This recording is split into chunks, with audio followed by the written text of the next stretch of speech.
इस संसार में जिस दिन से जन्म लेते हैं और दिन से हमारे गुरुजन हमको संबोधित करते हैं कि तुझे भगवान बनना है।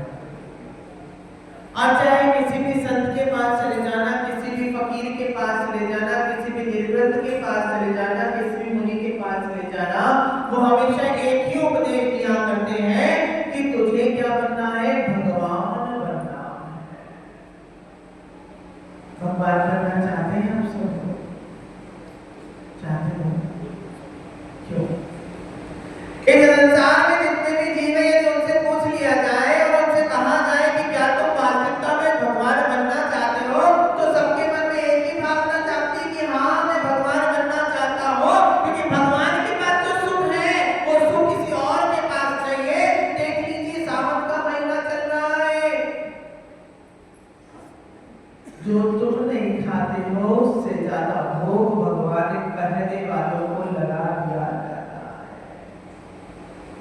यानी भगवान बनने से पूर्व आचार्य भगवान कहते कि भगवान बनने की अभिलाषा है और भगवान वास्तविकता में बनना चाहते हो तो भगवान बनने से पूर्व भी एक एग्जाम दिया जाता है।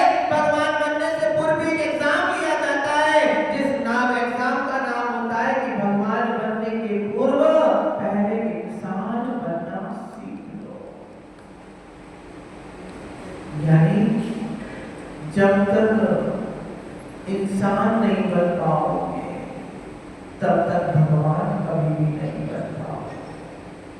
क्योंकि गुरु भगवंत ने हमेशा कहा था कि जितने भी तीर्थंकर भगवंत हुए, जितने भी अरहंत भगवंत हुए, जितने भी भगवत संज्ञा को प्राप्त हुए, उन सबने पहले अपने जीवन में इंसान बनने की भूमिका को निभाया और जब इंसान की परीक्षा में उत्तीर्ण हो चुके तब जाके वो भगवान बन पाए। और जब तक जो व्यक्ति इंसान नहीं बन पाएगा तो कभी भी भगवान बन नहीं सकता।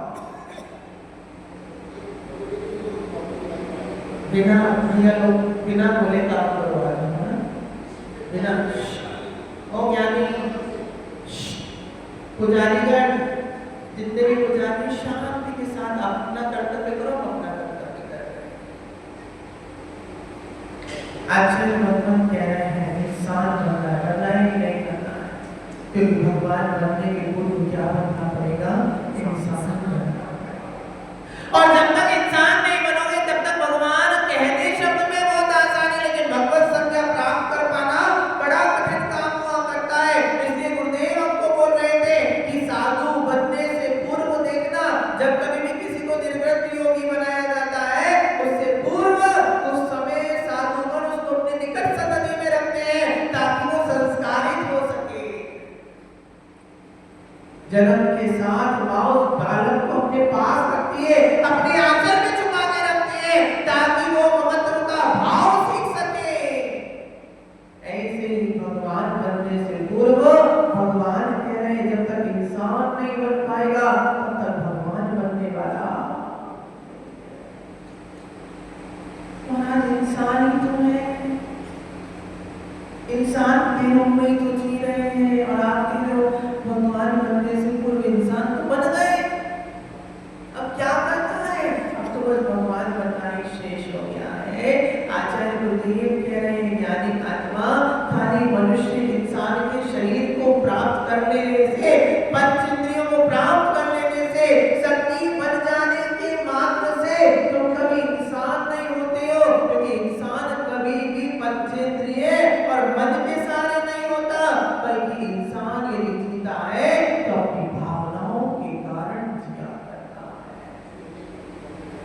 देख लीजिए तीर्थंकर को क्या आवश्यकता थी कि वो धर्म के स्वरूप को संबोधन करे। तीर्थंकर भगवान को क्या आवश्यकता थी कि सरोषण में जा चुके थे, केवल ज्ञान प्राप्त हो चुका था, फिर भी उन्होंने अपने कर्तव्य का पालन करते हुए, फिर भी अपने कर्तव्य का निर्वाह करते हुए उन्होंने जन जन के लिए धर्म का उपदेश दिया, ताकि मैं तो भगवान बन चुका हूँ, लेकिन भगवान बनने से पूर्व मैंने ऐसा क्या किया, मैंने कौन सा इंसान का कर्तव्य निभाया कि जो इंसानियत ने मुझे आज भगवान बना करके तैयार कर दिया। हम इंसान तो है, लेकिन इंसानियत हमसे बहुत दूर चली गई है। यानी ये वर्षा योग में भी आपको भगवान बनाने की गारंटी नहीं देगा, क्योंकि भगवान बनाने के लिए बहुत कठिन परिश्रम करना पड़ता है, भगवान बनाने के लिए बहुत मेहनत करना पड़ता है। लेकिन मेरे गुरुदेव कहते थे, किसी को भगवान बना पाओ या ना बना पाओ, लेकिन अपने रहने के स्थान पर रहने वाले जीवों को एक अच्छा इंसान बना के चले जाना, और जब वो इंसान अच्छा बन जाएगा तो भगवान बनने से उसको कोई भी रोकने वाला नहीं है। एक बार की घटना मुझे याद आ रही है। एक दिगंबर योगी मुनिराज थे,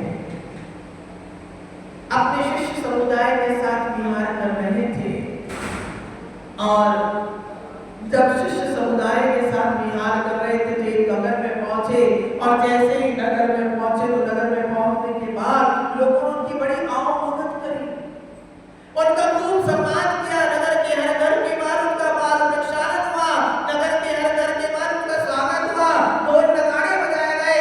जब उपदेश करने बैठते थे तो गुरुजन मार्ग में आते थे, पहले श्रावक उनके तत्व के उपदेश को, उनकी वाणी को सुनने के लिए इंतजार किया करते थे। गुरु जी ने वहां 15-20 दिन आराम से गुजारे, और आराम से गुजारने के बाद समय हुआ, क्योंकि कहते हैं ना, चलता पानी और रंगता योगी सदा पवित्र रहा करता है।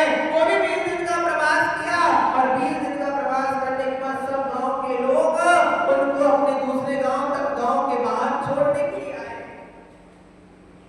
वो गुरु भी अपने शिष्य के साथ चल रहे थे। जैसे ही नगर की सीमा के बाहर निकले तो होता है ना, लोग कहते महाराज हमारे गांव को आशीर्वाद दे जाओ, कि इसी प्रकार से धर्म आराधना बनी रहे, धर्म साधना बनी रहे। लोग नगर के बाहर जाके आशीर्वाद ले लिया करते हैं। तो गुरुजन भी निकले, नगर के बाहर निकले और लघु शंका करके आए, और लघु शंका करने के बाद जैसे ही पैर धोए, और पैर धोने के बाद उनके शिष्य ने उनके हाथ से उनका कमंडल मांगा। ये गुरु की आदत थी, जब कभी किसी नगर से निकलते थे लघु शंका जरूर करते थे। अब जैसे शिष्य ने उनसे कमंडल मांगा, गुरु ने अपनी मुट्ठी ली और मुट्ठी में थोड़ा सा जल लिया, और जल लेने के बाद में शिष्य को कमंडल दिया और मंत्र पढ़ा और बोला, ये गांव उजड़ जाए।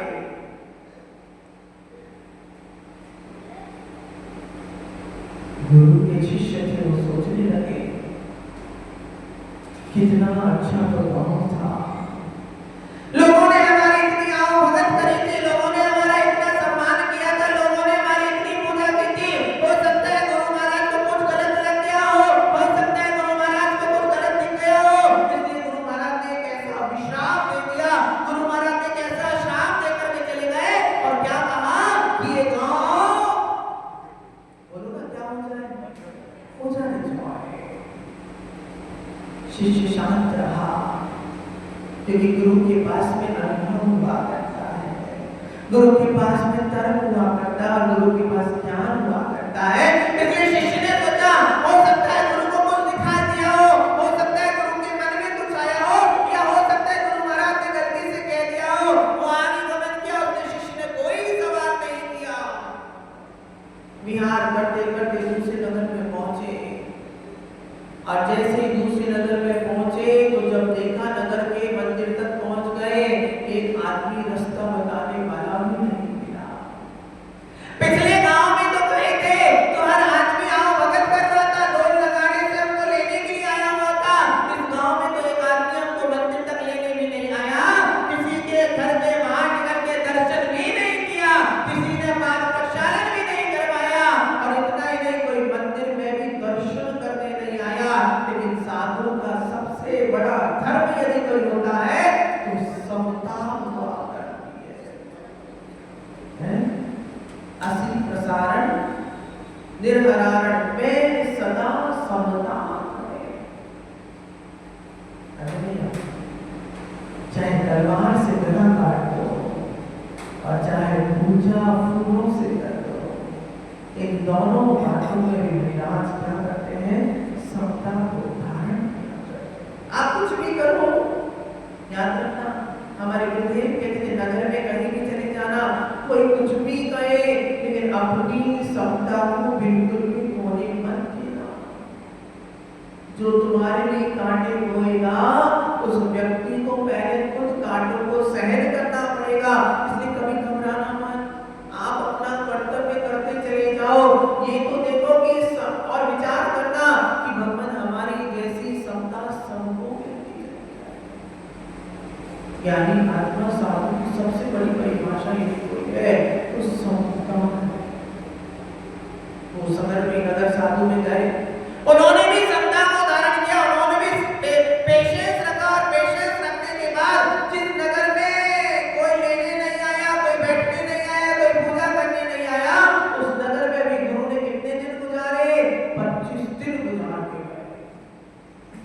जहां पर आवभगत हुई थी वहां 20 दिन गुजारे, जहां पूजा पाठ हुआ था वहां 20 दिन गुजारे, और जिस नगर में कोई लेने नहीं आया, जिसमें कोई मिलने नहीं आया, उस नगर में कितने दिन गुजारे, 25 दिन गुजारे। समय पूरा हुआ, गुरु ने अपने शिष्य समुदाय को कहा कि चलो चिड़िया हुआ पूरा, यहाँ का दाना पानी है। शिष्य गुरु ने अपने शिष्य से कहा चलो अब विहार करते हैं, गमन करते हैं, और पूरा का पूरा शिष्य समुदाय गुरु के साथ विहार करने लगा। और गुरु जैसे नगर की सीमा के बाहर आए, गुरु हमेशा लघुशंका जाते थे, उन्होंने भी नगर की सीमा के बाहर लघुशंका गए, लघुशंका के बाद आए, शिष्य ने कमंडल लेने की कोशिश की। गुरु ने कमंडल देने से पूर्व अपने कमंडल का थोड़ा सा जल हाथ में लिया और शिष्य को कमंडल दिया, मंत्र पढ़ा, और मंत्र पढ़ने के बाद कहा ये, और उस जल को उस गांव की तरफ फेंकते हुए बोला कि ये गांव कभी ना उजड़े। अब तो शिष्य से रहा ही नहीं गया, अब तो शिष्य से रहा ही नहीं गया। शिष्य सोचने लगा, विचार करने लगा कि गुरु क्या पागल हो गए हैं, गुरु की बुद्धि सटिया गई है। जिस गांव के लोगों ने आओ भगत करी थी, जिस गांव के लोगों ने सेवा की थी, जिस गांव के लोगों ने हमारा इतना स्वागत किया था, ऐसे गांव को तो गुरु ने क्या कह दिया कि ये गांव उजड़ जाए। और जिस गांव के लोगों ने हमारा कोई सत्कार नहीं किया, एक दिन रुक करके आ गए, वो मेहनत भी खराब की, एक व्यक्ति धर्म से प्रभावित भी नहीं हुआ, और आज गुरु महाराज ने उस गांव को क्या आशीर्वाद दे दिया, ये गांव सही सलामत बना है। अब कहते हैं जब पेट में कोई बात घुटकती है तो फिर रहा नहीं जाता, कभी ना कभी पेट से बाहर तो निकल जाती है। अगले दिन जब रास्ते में गुरु के साथ शिष्य मंडली चल रही थी, तो उसी में से एक शिष्य ने पूछा, गुरु महाराज आज मेरे पेट में बहुत दर्द हो रहा है। गुरु बोले क्या हो गया, कल क्या खा लिया? बोले कल कुछ खाया नहीं, कल तो मैंने लंघन किया था, लेकिन एक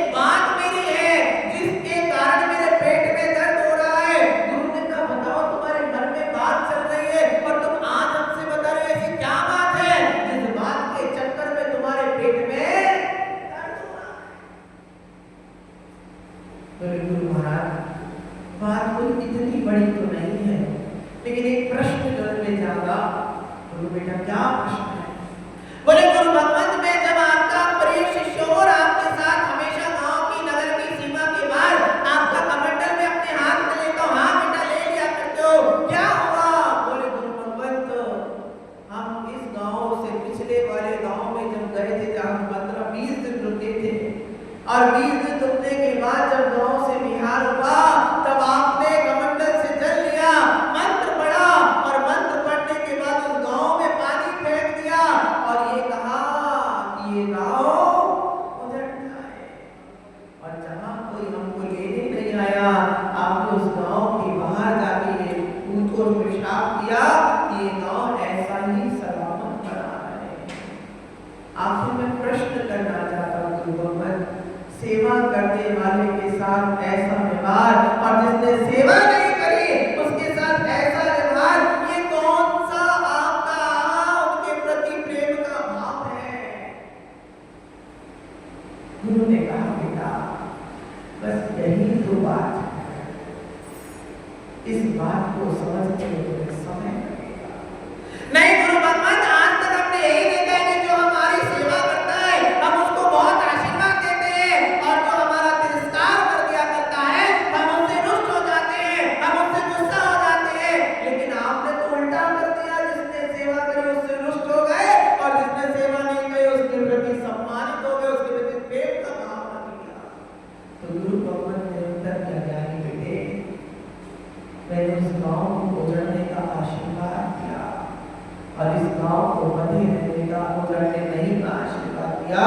उसके पीछे मेरा एक कारण था, क्योंकि जिस पहले गांव में मैं गया था, जिस पहले गांव में मैंने कदम रखा था, उस गांव में हर आदमी मेरी पूजा कर रहा था, हर आदमी धर्म से लगा हुआ था, हर आदमी धर्म के संस्कारों में डूबा हुआ था।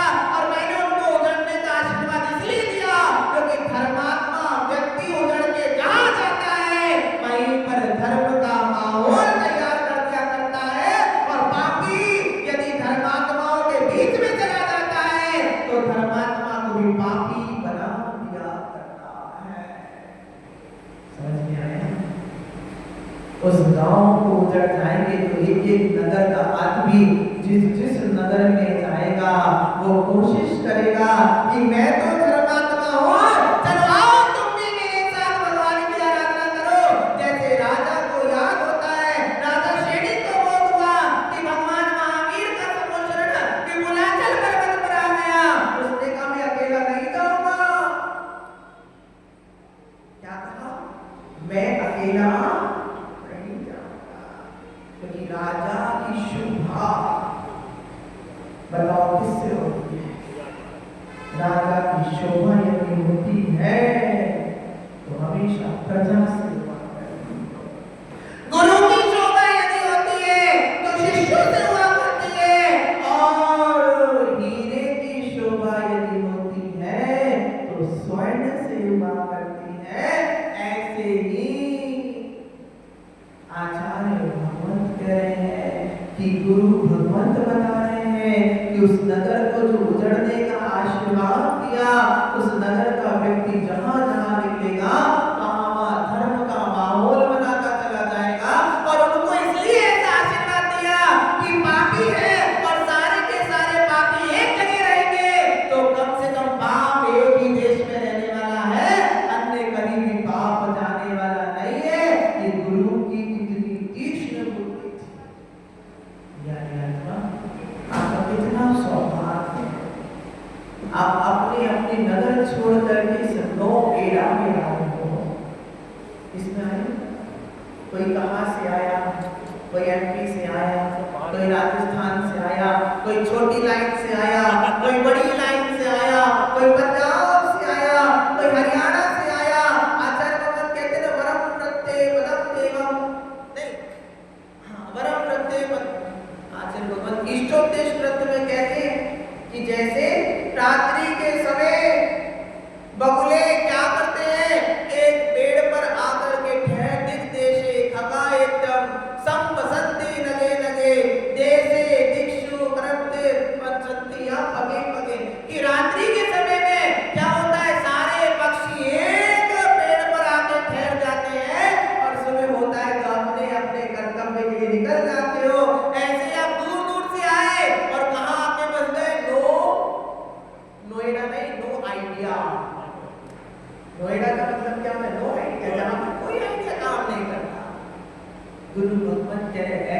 नोएडा में आए, जिसको क्या कहते हैं गौतम बुद्ध नगर भी कहा जाता है, ऐसे गौतम बुद्ध नगर भी कहा जाता है, और वहां आए, आप सब क्या थे, अपने अपने गांव में धर्मात्मा बने थे, अपने अपने गांव में धर्म के स्वरूप को समझे हुए थे, धर्म के आचरण में रहे, और धर्म का आचरण होने के कारण देखो आपने मकान कहाँ लिया, ऐसी जगह पर लिया कि जहां पर धर्म का मंदिर जिलाएगा, दिनेश प्रभु का दर्शन निरंतर मिलता चला जाता। पूज्य आचार्य भगवंत कह रहे हैं, पूज्य आचार्य भगवंत को कह रहे इंसान बनना है तो सबसे पहले इंसानियत को सीखना पड़ेगा, क्योंकि जब तक इंसानियत नहीं आएगी तब तक इंसान तुमसे बहुत दूर होगा। आप शरीर से इंसान तो बन जाओगे, लेकिन वास्तविकता में इंसान की पहचान अभी आपसे बहुत दूर खड़ी होगी, और जब तक इंसान की पहचान आपसे दूर खड़ी होगी तब तक भगवान केवल सपनों में दिखाई देंगे, भगवत सत्ता में भगवान आने वाला बिल्कुल भी नहीं है। और इंसान की शुरुआत यदि सबसे पहले होती है तो उसका पहला कर्तव्य होता है अनुशासन। आप चले जाना, कभी आप स्कूल गए, मुझे लगता है आप सभी लोगों ने विद्यालय तो देखा, आप सभी लोगों ने स्कूल में पढ़ाई तो की होगी। याद रखना, स्कूल में जाने के बाद जब बच्चा छोटा सा अबोध रहता है, बालक रहता है, और बालक रहने के बाद उसको पहले नॉलेज नहीं दी जाती है, बल्कि पहले उसको अनुशासन सिखाया जाता है। स्कूल में आना तो कैसे आना, घर की ड्रेस पहन के नहीं आना, स्कूल की यूनिफॉर्म होती है, आपको उसी यूनिफॉर्म को पहन कर स्कूल में आना पड़ेगा। आप ऐसा नहीं कि बिना नहाए धोए चले जाओगे, आपको स्नान करके आना पड़ेगा। बाल बड़े बड़े नहीं चलेंगे, बाल भी अच्छे लेवल के कटे होना चाहिए, लखून राक्षस जैसे बड़े नहीं चलेंगे, आपके केस भी कटने चाहिए, और चप्पल पहन के नहीं जाओगे, शूज पहन करके जाना पड़ेगा, और शूज के अंदर सॉक्स भी होना चाहिए। और उसके बाद भी ऐसा नहीं कि जैसे गायों को छोड़ दो तो सारी गाय एक साथ भागती है। यदि आपको स्कूल में आना है तो लाइन के साथ आना पड़ेगा, और लाइन के साथ जाना पड़ेगा। यानी पहली पाठशाला यदि कोई होती है तो स्कूल हुआ करता है, पहले संस्कारों का बीजारोपण यदि कहीं होता है तो स्कूल में हुआ करता है, क्योंकि उस स्कूल में अनुशासन सिखाया जाता है। और जब बच्चा अनुशासित हो जाता है तब विद्या उसके कंठ में, मस्तिष्क में अपने आप विराजमान हो जाता है। ठीक उसी प्रकार से आचार्य भगवंत कह रहे हुए इंसान बन रहे हो तो इंसानियत को सीखना होगा। जब पहली बार भगवान महावीर स्वामी के सम्मुखरण में इंद्रमोती गौतम गंधर्व पहुंच गए, और इंद्रमोती गौतम गंधर्व ने दीक्षा को धारण कर लिया। दीक्षा को धारण करने के बाद सभी शिष्यों ने दीक्षा को धारण कर लिया और गुरु की शरण में जाकर बैठ गए। अब गौतम गंधर्व भगवंत ने भगवान महावीर स्वामी से प्रश्न किया कि हे भगवान, दीक्षा तो ले ली, अब दीक्षा लेने के बाद करना क्या है? कदम चले कदम चित्ते, कदम आसे कदम उन्नते, कदम नानम नशयते ते, बीज रोगम पाप फलम मुक्तते।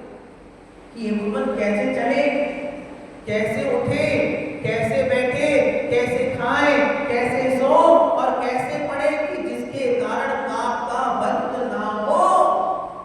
क्योंकि अभी बुद्धि मिथ्यात्व की थी, लेकिन दीक्षा के साथ बुद्धि कैसी हो गई, सम्यक में परिवर्तित हो गई। तो प्रश्न उठा कि भगवान कैसे करना है, क्योंकि संसार में हर क्रिया को करते समय पाप का आश्रम हो रहा है।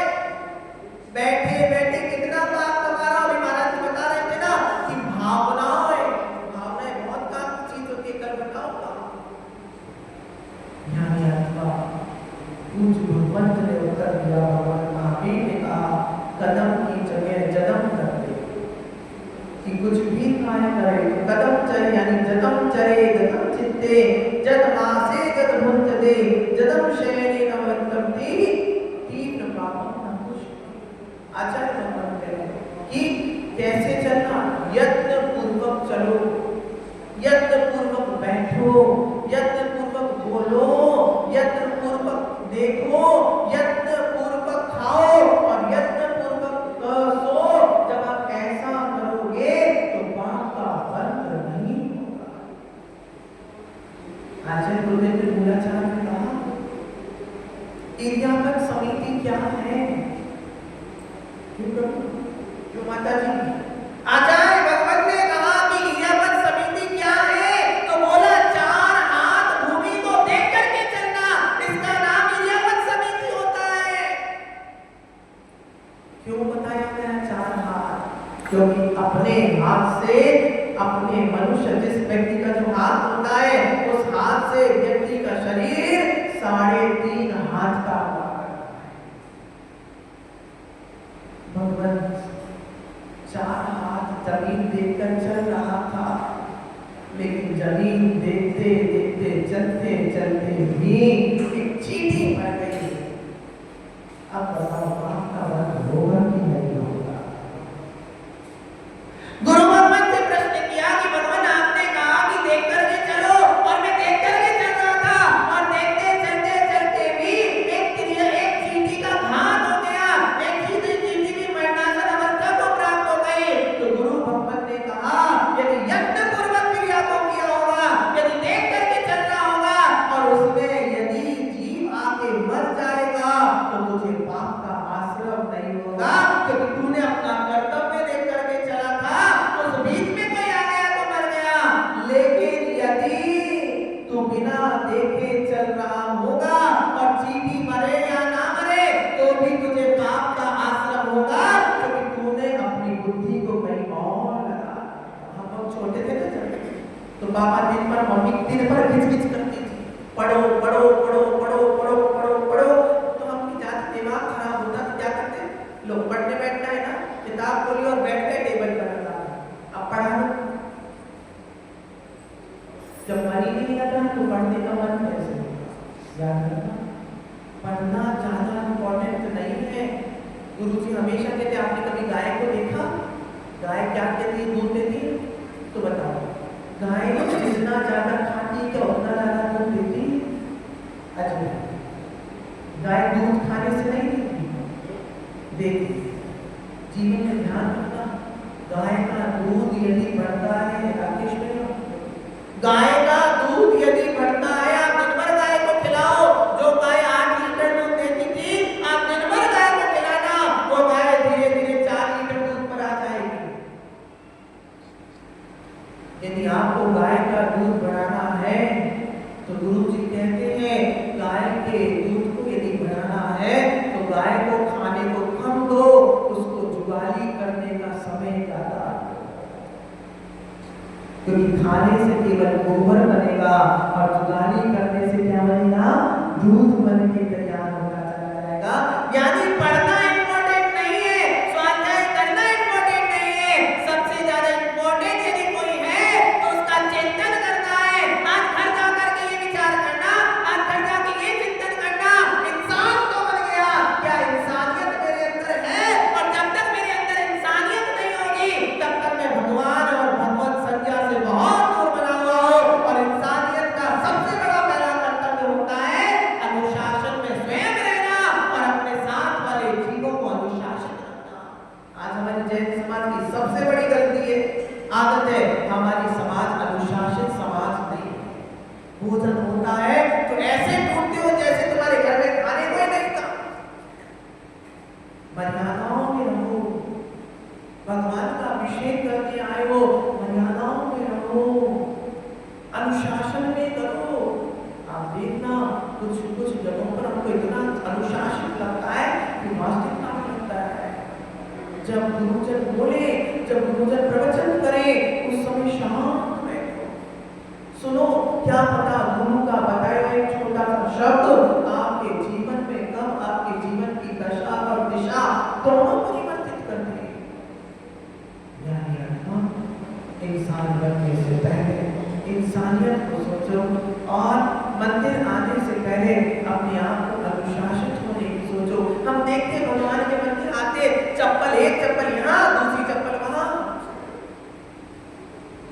मंदिर आएंगे, भगवान का दर्शन पहले सहेली मिल जाएगी, उससे ज्यादा बात कर लेते। जितना समय भगवान को नहीं देते उससे ज्यादा तो गप्पे लगा के मंदिर में चले जाते। आए थे भगवान की पूजन करने और क्या करके चले गए? गप्पे लगा के चले गए।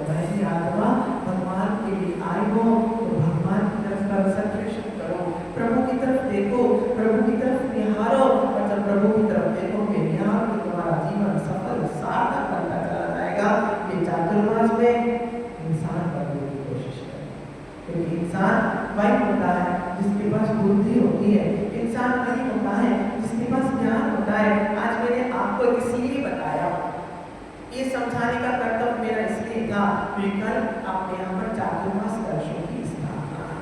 बहुत दूर दूर से नगर के लोग आने वाले होंगे, बहुत अलग अलग कॉलोनियों से लोग यहाँ पर आएंगे और आपके नगर के लिए बाहर से भी कुछ लोग यहाँ पर आएंगे। और जब वो आप लोगों को देखे तो उनके मन में लगना चाहिए कि नोएडा सेक्टर समाज की 27 की समाज बहुत अनुशासित समाज है। यदि कोई गलती उनसे हो भी जाए तो कोई नहीं, प्रेम के साथ उनको साथ देना। बाहर के जो नगर के लोग आए, हम भोजन बाद में कर लेंगे, पहले हम अतिथियों का सम्मान करवा ले, पहले उनको भोजन करा ले, क्योंकि हमको यदि एक पूरी कम भी मिल जाएगी तो कुछ कम नहीं होगा, क्योंकि वो हमारा घर है। लेकिन बाहर से आने वाले व्यक्ति यदि एक क्या आधी पूरी भी कम खा के जाएगा तो क्या कहेगा, यार भोजन की सुविधा पूरी नहीं थी। ये हमारा अनुशासन हुआ करता है। ऐसे अनुशासन पर यदि हम चलेंगे, आप भी सोचना हम इतने से लोग क्या करेंगे, याद रखिएगा, यदि एक नींबू की बूंद 10 किलो दूध में पड़ जाए तो वो तो क्या होगा, बढ़ जाएगा ना सारा दूध, क्यों माता जी, बढ़ जाएगा ना। ऐसे ही यदि एक व्यक्ति भी अनुशासित हो गया तो उसके अनुशासन से पूरी समाज अनुशासित दिखाई देती है। ऐसी भावनाओं के साथ आज हमने धर्म को समझा, इंसान बनने की प्रक्रिया को समझा, और इंसान बनने की सबसे पहली प्रक्रिया क्या है, हमारे जीवन में इंसानियत हो, और इंसानियत के साथ साथ हमारे जीवन में अनुशासन हो। कैसे बैठना, जब गुरुजन कुछ बोल रहे हैं उस समय शांत होना, तुम्हारे पास कोई व्यक्ति बोल रहे हैं तो उसको भी शांत करना। अरे भैया विराज को भोजन चल रहा है, अभी तो शांत रहो, हम बाद में बात करते हैं ना, हम बाद में चर्चा करते हैं ना, हम 5 मिनट आपको मंदिर के बाद जरूर देंगे बहुत दिनों। अब ऐसा नहीं हो आपको कोई मिलने वाला हो तो मंदिर में ही गले मिलने लगता है, ऐसा मत करना। यही हमारा आप सबके लिए धर्म लाभ है, यही आप सबके लिए लाभ है। एक भावनाओं के साथ कुछ उद्देश्य